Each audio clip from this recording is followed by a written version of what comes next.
Welcome to the Apple Macintosh Portable for the servicing technician.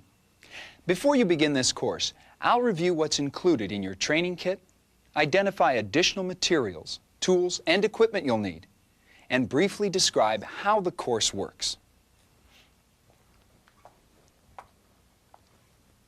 In your Macintosh Portable training kit, you'll find a learning guide, videotape, quick reference guide, and an evaluation diskette. The learning guide is the roadmap for the course. The learning guide is divided into 4 modules. Each module lists the module objectives and includes the activities you'll need to complete to reach the objectives. The videotape gives you a tour of the Macintosh Portable and demonstrates each of the procedures you'll use to troubleshoot, take apart, and operate the Macintosh Portable. This tape will also be valuable to you after you complete the course whenever you want to review a procedure.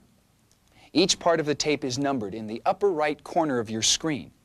These numbers will help you to easily locate each of the 5 parts of the tape. The quick reference guide includes a variety of charts and diagrams which summarize key information and procedures you'll need to operate, troubleshoot, and repair the Macintosh Portable. Like the videotape, the quick reference guide is a valuable tool you'll find helpful after you complete the course. And finally, the evaluation diskette. The diskette includes 4 checkpoints, 1 for each module. Once you've completed all the activities for a module, the module checkpoint will give you a chance to perform the module objectives. When you've passed each of the 4 checkpoints, the evaluation diskette will print out a completion card. Send this card to Apple using the label in your training kit. Apple will then send you a certificate indicating your completion of the Macintosh Portable Service Training course. To complete this course, you'll need these additional materials, tools, and equipment.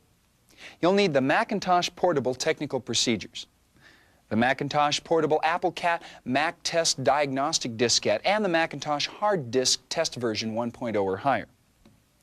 The Macintosh Portable requires very few tools to service it, but you will need a number 2 screwdriver and a jeweler's screwdriver and an ESD workstation. You'll also need this equipment: a Macintosh Portable, a printer, either an image writer or a laser writer, to print the completion card on, and a videotape player and monitor. Now here's how the course works.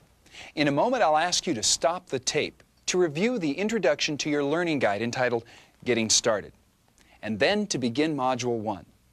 Complete Module 1 by reading through the module and completing each activity. As you work through the module, you'll be asked to refer to the technical procedures or view a portion of the videotape. After using the technical procedures or viewing the videotape, return to the learning guide and complete the next activity. To keep track of where you are in a module, be sure to check off each activity as it's completed. When you have completed all the activities in Module 1, complete the Module 1 checkpoint on the evaluation diskette. Then repeat these steps for Modules 2, 3, and 4. You'll find a list of the necessary materials, tools, and equipment listed in the section of your learning guide entitled Getting Started.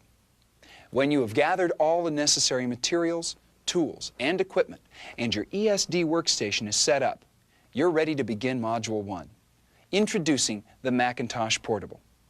Please stop the tape, review Getting Started, and begin Module 1.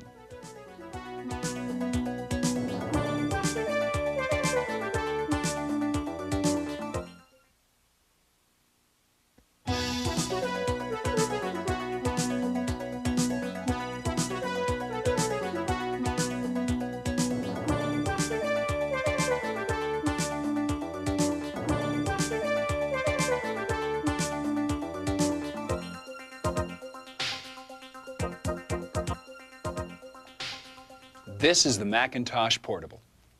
Operating a Macintosh Portable is like operating other computers in the Macintosh family, with a few important differences. In this part of the tape, I'll give you a brief tour of the Macintosh Portable, locate connectors, ports, and switches, and show you several of the optional components available for the Macintosh Portable. The Macintosh Portable is a fully functional portable Macintosh in a one-piece battery-powered unit.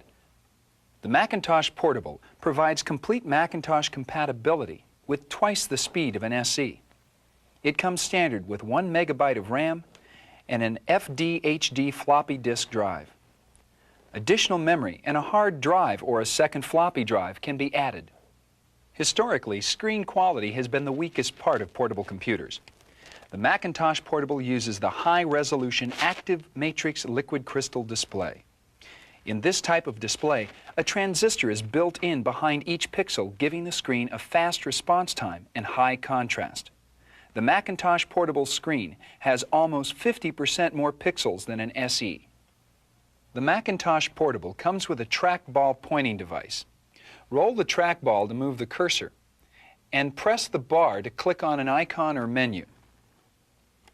The keyboard and trackball can be interchanged for left-handed users. Macintosh Portable options. Several optional components are available for the Macintosh Portable, which are not currently available for other Macintosh computers. This is the Macintosh Portable RAM card. This card adds additional RAM to the main logic board. Currently, it's available with 1 megabyte of RAM. Here is the Macintosh Portable modem card. The internal modem card allows you to connect the Macintosh Portable to a normal telephone line. The card sends data at 2400 baud. The Macintosh Portable numerical keypad. The trackball can be replaced with a numerical keypad. This is the Macintosh Portable optional mouse.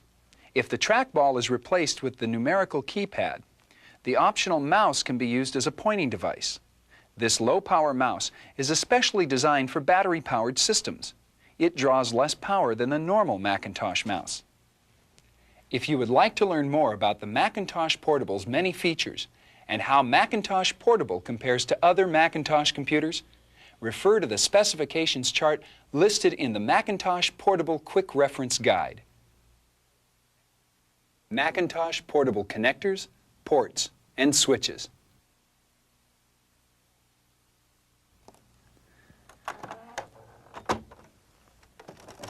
Located to the left of the keyboard are the reset and interrupt switches. Use these switches to reboot the Macintosh Portable and reset the power manager.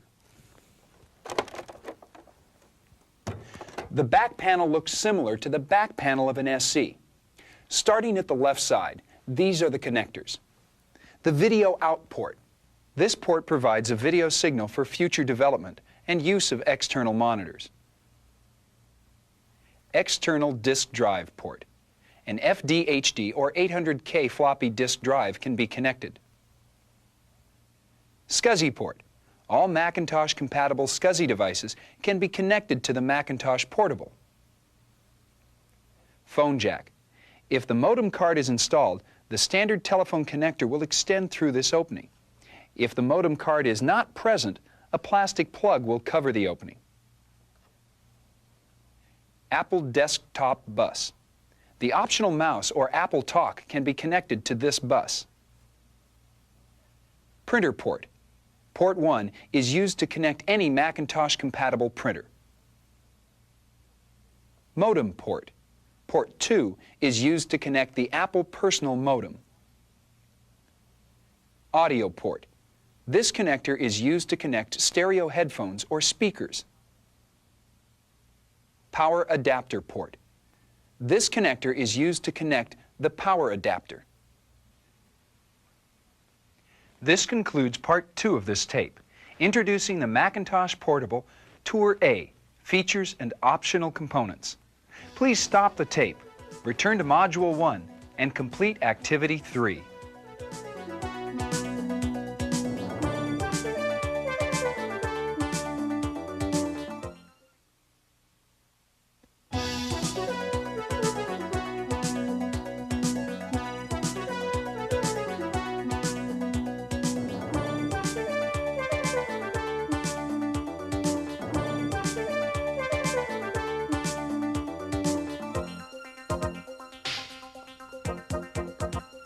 To use the Macintosh Portable, simply open the cover.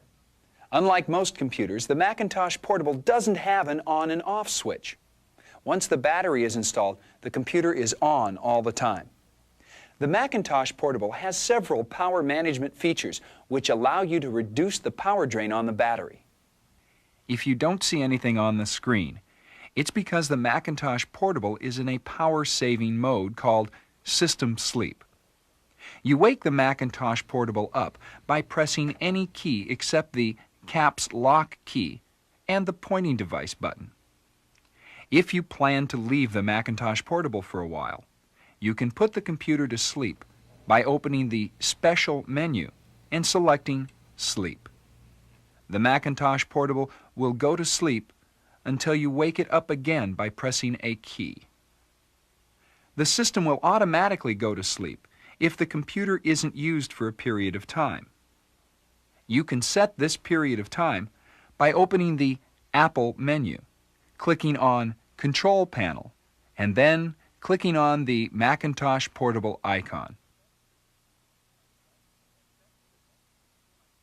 Set System Sleep by dragging the lever to the left for shorter periods or to the right for longer periods. The numbers indicate time in minutes. You can override System Sleep when the battery charger is connected. Click the box labeled Stay Awake when plugged in. This option overrides the System Sleep setting as long as the battery charger is plugged in. You may find this option helpful when you are servicing the Macintosh Portable. With the Control Panel window open and the Macintosh Portable icon selected, you can also set Hard Disk Sleep. Like System Sleep, you can set the period of time the hard drive continues operating after inactivity. Drag the lever left for a shorter period or right for a longer period. When asleep, the hard disk starts up as soon as you perform an action that needs access to it. The drive takes only a few seconds to return to normal speed. As with System Sleep, if the box labeled Stay Awake when plugged in is selected, the hard disk sleep setting will be overridden as long as the battery charger is plugged in. Again, you may find this option helpful when you are servicing the Macintosh Portable.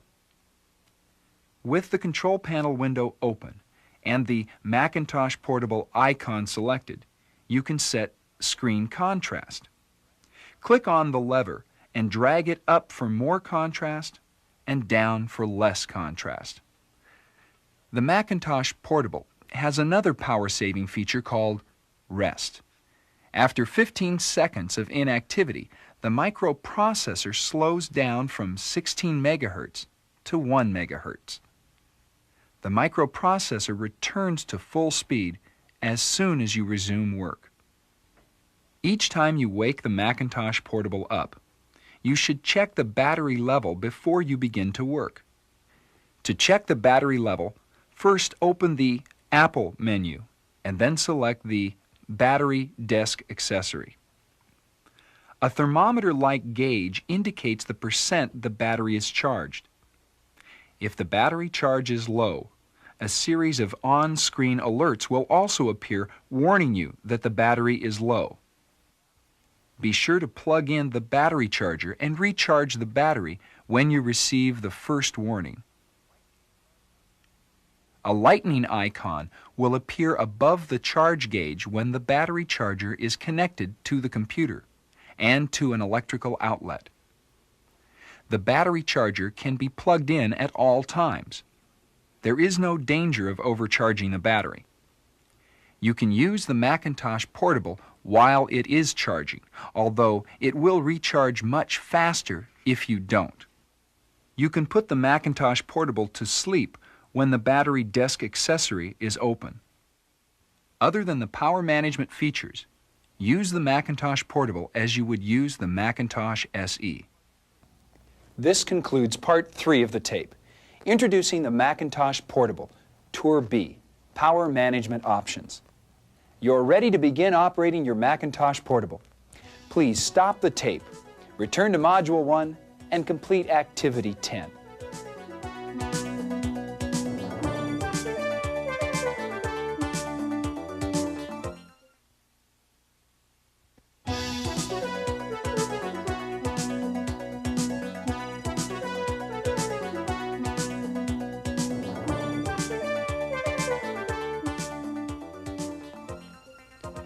The Macintosh Portable has 14 major replaceable modules and parts.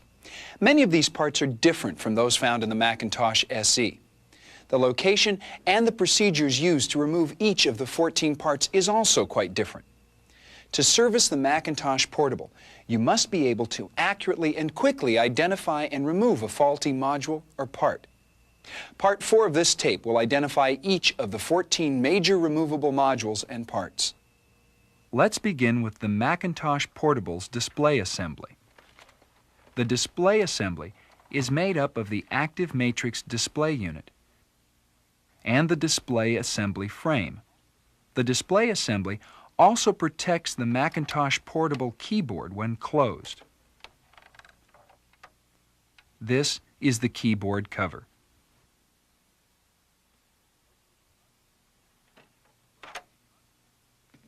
Located under the keyboard cover is the keyboard, trackball, or optional numeric keypad, and the speaker.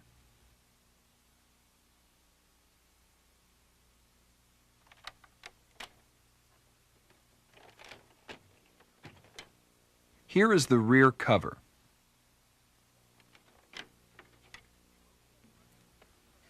Located under the rear cover is the SCSI hard drive. Below the SCSI hard drive is the floppy disk drive. The Macintosh Portable can be configured with one floppy drive, a SCSI hard disk drive and one floppy drive, or two floppy drives. Next to the drives are the optional cards. Next to the optional cards is the main battery.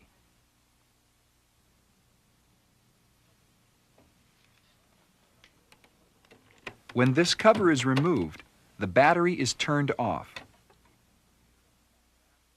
To the rear of the main battery is the 9-volt backup battery. When the main battery cover is removed, this 9-volt battery is used for backup power. The backup battery saves data stored in RAM and parameter RAM. This battery is not powerful enough to operate the Macintosh Portable and should only be used for a very brief period of time. This is the subframe assembly. Located at the bottom of the subframe assembly is the main logic board.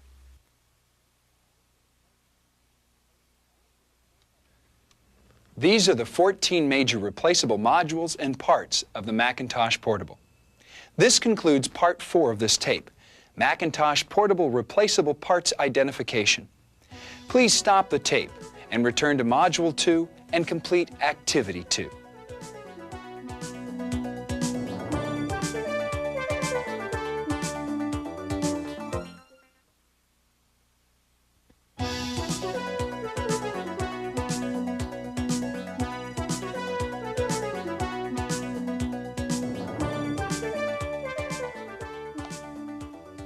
Servicing Macintosh Portable requires removing and replacing faulty modules and parts. Part 5 of this tape demonstrates how to remove and replace each of the 14 major modules and parts. Before beginning take-apart of the Macintosh Portable, be sure that your ESD workstation is set up. Also, have the Macintosh Portable technical procedures and any tools listed in Module 2. Begin take-apart by watching the first demonstration presented in this part of the videotape. When asked, stop the tape and remove the part as demonstrated in the tape using the technical procedures. When you have removed the part, start the tape and view the next demonstration. Repeat this procedure until you have completely taken apart and reassembled your Macintosh Portable. If your ESD workstation is set up and you have the necessary materials and tools, you're ready to begin take-apart. Remove the rear cover.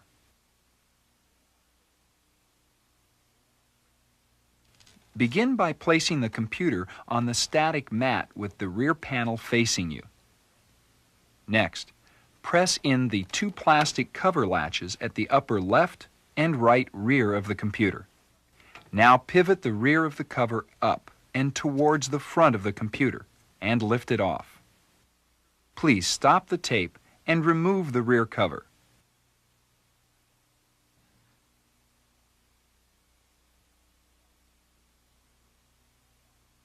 Remove the main battery. First, press down on the plastic tabs at the front of the battery cover and slide the battery cover toward the rear of the computer and off. Now lift out the battery. Be sure to replace the battery cover so that the system doesn't try to boot off of the 9-volt battery. Stop the tape and remove the main battery.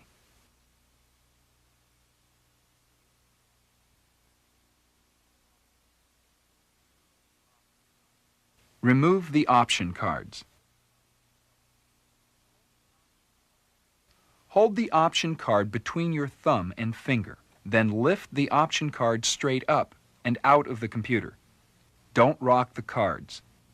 Rocking the cards may destroy a trace on the main logic board. Repeat this procedure for each option card. Stop the tape and remove all the option cards.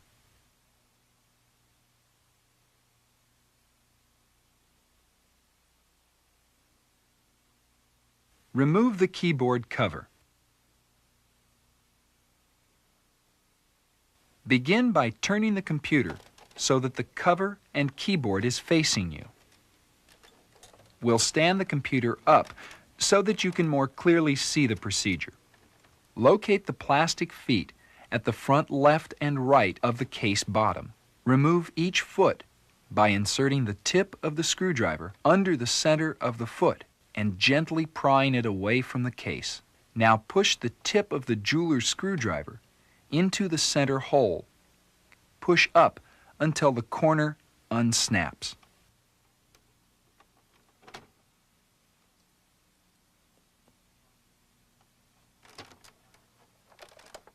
Finally, starting at the edges, slide your thumbs between the bottom case and the keyboard cover and lift the cover off. Stop the tape and remove the keyboard cover.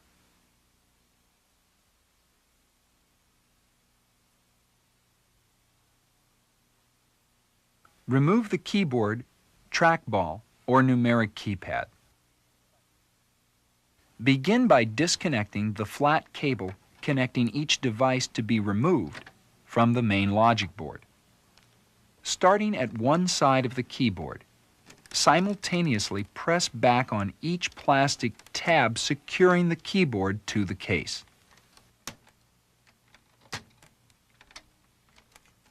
Then lift the keyboard from the computer. Now, simultaneously press back on each plastic tab securing the trackball or numeric keypad to the case. Then lift the trackball from the computer. Finally, remove the divider. Stop the tape and remove the keyboard and trackball or numeric keypad.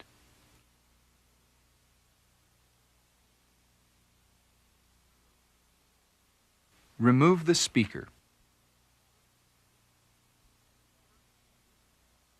First, disconnect the speaker wires from the main logic board. Next, simultaneously press the plastic tabs away from the speaker and lift the speaker from the subframe. Now stop the tape and remove the speaker.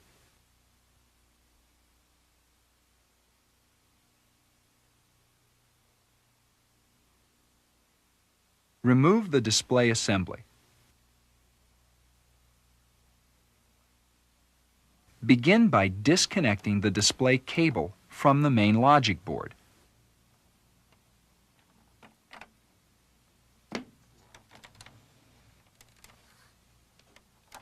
Next, remove the left center pivot cover by twisting it slightly and then pulling the cover to the left. Lift up and remove the left display latch. While holding the display assembly with your right hand, slide the left display clutch mechanism to the left and out of the subframe. Finally, slide the display assembly up and to the left. Disengage it from the right clutch mechanism and lift it from the computer. Now stop the tape and remove the display assembly.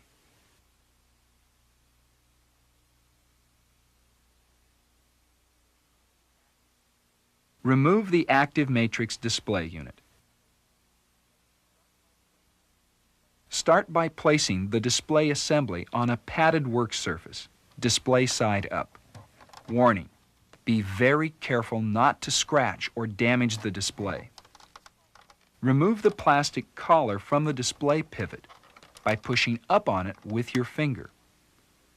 Now slide the carrying handle to its fully extended position. Insert the jeweler's screwdriver into the slot on the left side of the display. Gently angle the screwdriver to the left. This will release the plastic latch inside the assembly. Then release the right side latch.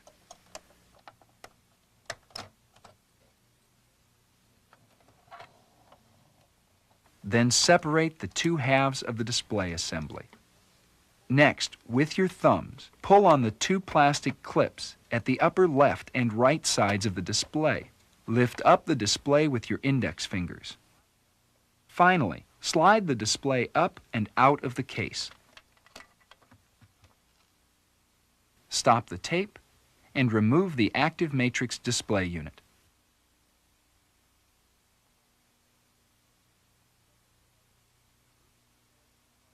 Remove the SCSI hard disk drive. Disconnect the hard disk drive cable from the main logic board.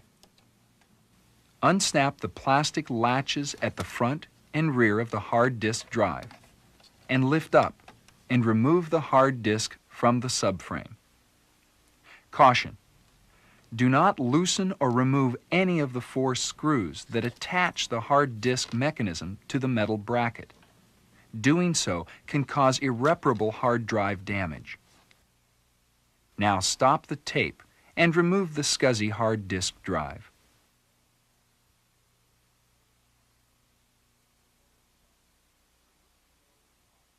Remove the lower floppy disk drive. First, disconnect the disk drive cable from the logic board. Then lift the disk drive up and out of the subframe. Please stop the tape and remove the lower floppy disk drive.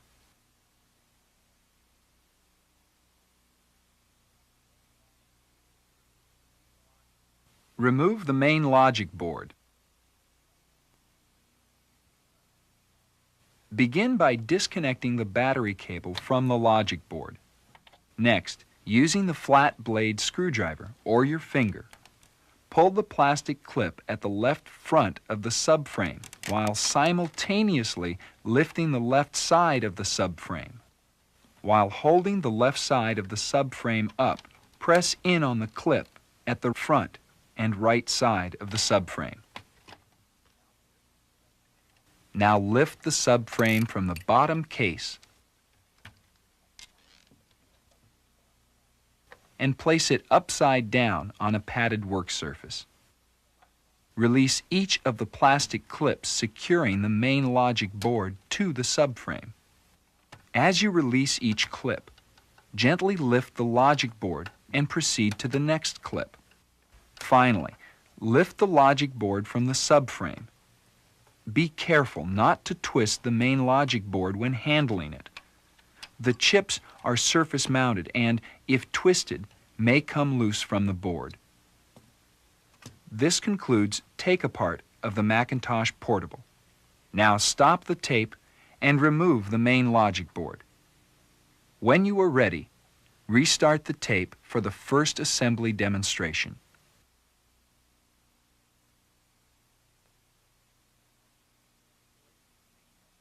Replace the main logic board. Begin reassembly by feeding the I/O cables through the subassembly. Then place the rear edge of the main logic board into the plastic clips at the back of the subframe. Lower the front of the main logic board into the subframe and gently but firmly press the board into each plastic clip.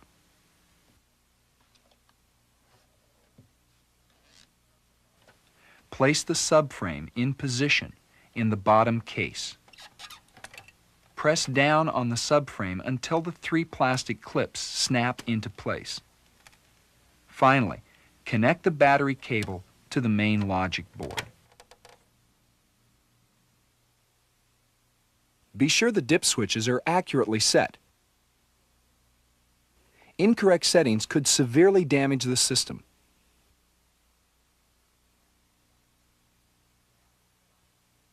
Now stop the tape and replace the main logic board.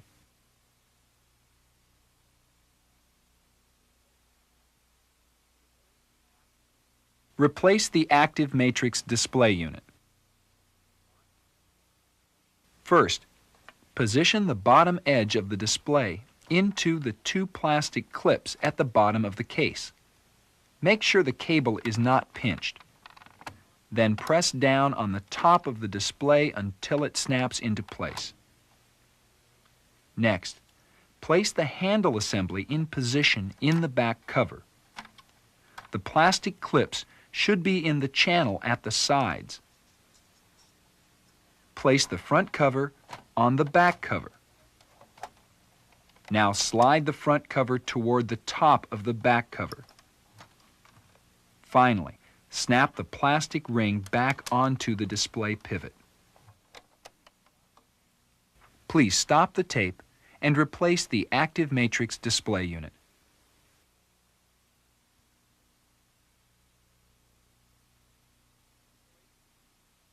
Replace the speaker. Begin by placing the speaker in position over its 4 positioning posts. Then snap the speaker in place. Be careful not to press on the speaker cone.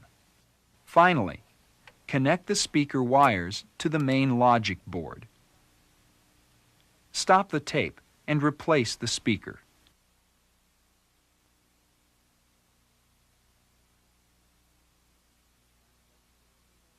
Replace the keyboard and trackball or numeric keypad. First, place the divider in the appropriate position. Then place the front of the keyboard in the positioning tabs at the front of the computer. Press down the rear of the keyboard until it snaps into place. Now, position the trackball or numeric keypad and press down on the rear of the device until it snaps into place. Finally, connect the flat cable from the main logic board to each device.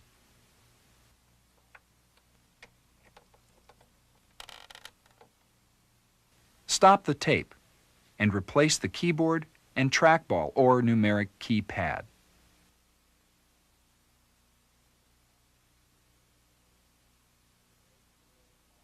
Replace the lower floppy disk drive. First, place the disk drive in the subframe. Then connect the disk drive cable to disk drive connector number 2. Stop the tape and replace the floppy disk drive.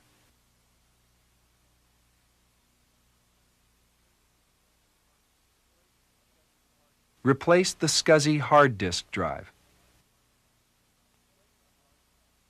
Place the hard drive in position over the subframe. Align the 4 metal tabs and press down until the plastic latches at the front and rear snap into place. Make sure the disk drive flat cable does not get caught under the metal disk drive bracket. The cable could be damaged. Finally, connect the drive cable to the main logic board.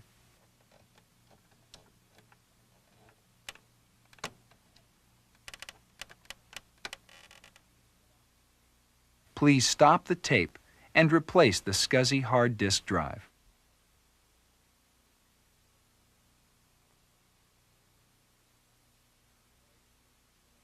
Replace the display assembly.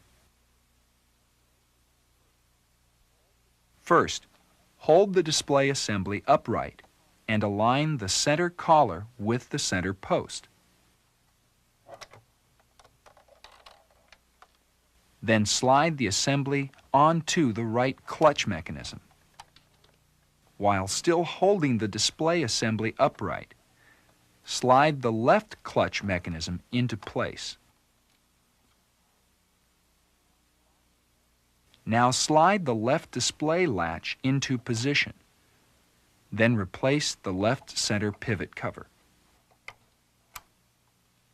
Finally, connect the display cable to the main logic board.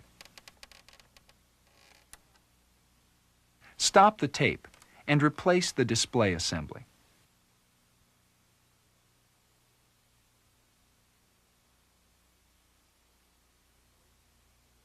Replace the keyboard cover. Begin by placing the rear edge of the keyboard cover in place and pivoting the front down. Then press down on the left and right front corners and the center of the cover until it snaps into place. Stop the tape and replace the keyboard cover.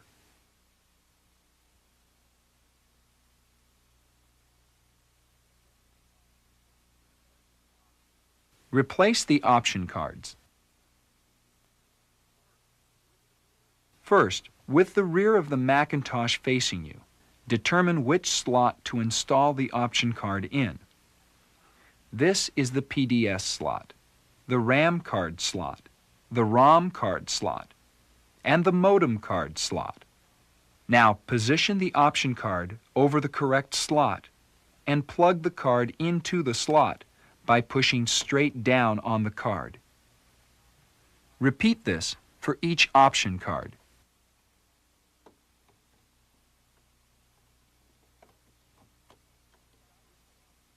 Stop the tape and replace the option cards.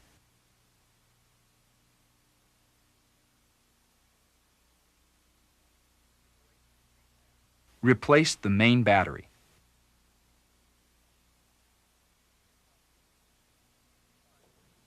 Begin by removing the battery cover.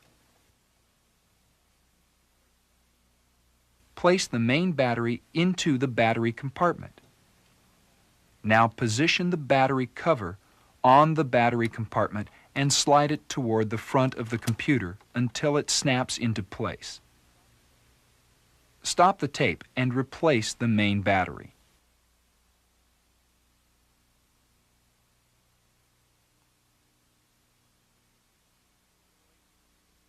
Replace the rear cover. Begin by centering the rear cover over the computer and placing the front edge in place under the display assembly hinge. Then pivot the rear of the cover down into position. Please stop the tape and replace the rear cover.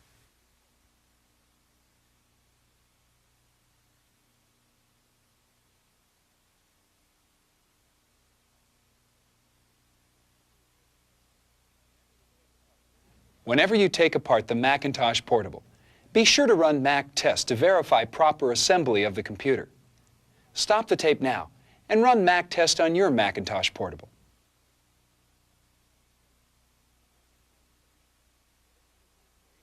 This concludes reassembly of the Macintosh Portable and Part 5, Macintosh Portable Take Apart. Please stop the tape and begin Module 3.